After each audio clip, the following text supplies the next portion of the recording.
An old client of mine reached out to me during the weekend for a project. Apparently, I was supposed to review some project samples from one of the completed projects he had. And I started this week with a very high creative energy.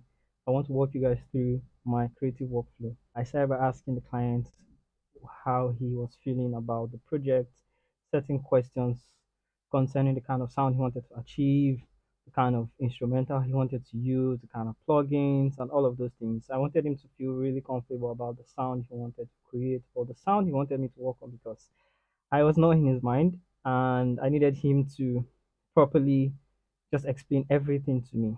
So we jumped on a call, on a quick call, and then he started explaining the kind of sound that he wanted, the vibe he wanted, and the length of the entire project. So it wasn't really a long project, so it was easy for us to just do all of this. After asking all of those questions, we had back and forth reviewing the kind of sounds that he wanted. So I just went ahead to open my AW and then I started going through certain sounds. So I started with the piano tune just to set out the skeleton. I'm going to like play it out for you all to hear how it sounds. So I started here by just playing this simple. We had like several trials of piano progressions, and of course, we set the tempo to a reasonable tempo that was okay for him.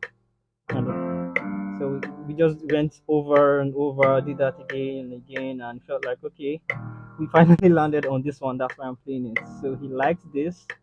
I was like, okay, this was good. And I started adding up some other lines to it. After we reviewed the first sample, which was more like setting out the progression that we needed, I had to record extra melodies to just add more depth to what was played. And for this particular project, I used Addictive Keys. I'm sure you guys know the plugin. It's a very cool plugin, one of my favorite plugins. I mean, there are other plugins, but I really love this one because it's easy for me to just use. And then I played this. Well, added this.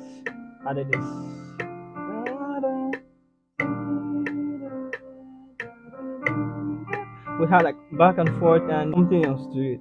So we just kept having to make it moving.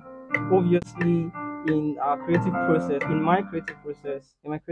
I like to experiment around sounds, especially using the piano because the piano is very cool to play around to help you think about how you want the sound design to come out. So I just had to keep doing this over and over again. So we had like a loop. If you take out this sound,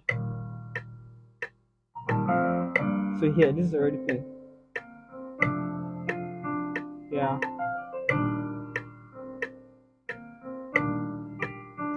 In the course of our conversations, he already told me he wanted piano and then something like a bass and then maybe a synth to drive the project.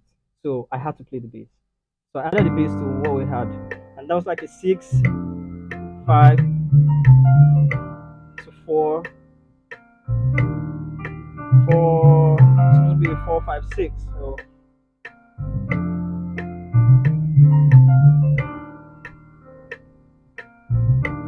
So yeah, and then after the bass, I added a synth. I really love synths because it helps me express myself when I'm playing. So I was like, okay, let's see how we would. So I experimented for the synth. I used tritone to get a very cool sound. I can share that much later, so this video doesn't get really long. So I added synths to everything, and let's just see how everything sounds after I put them together.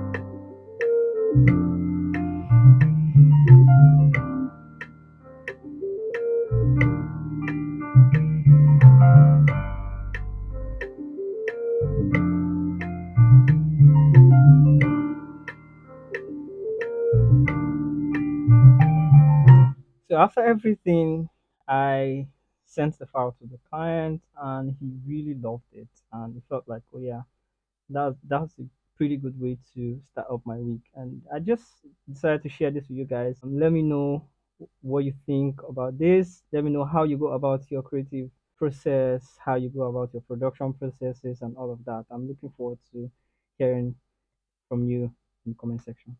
See see you in my next video.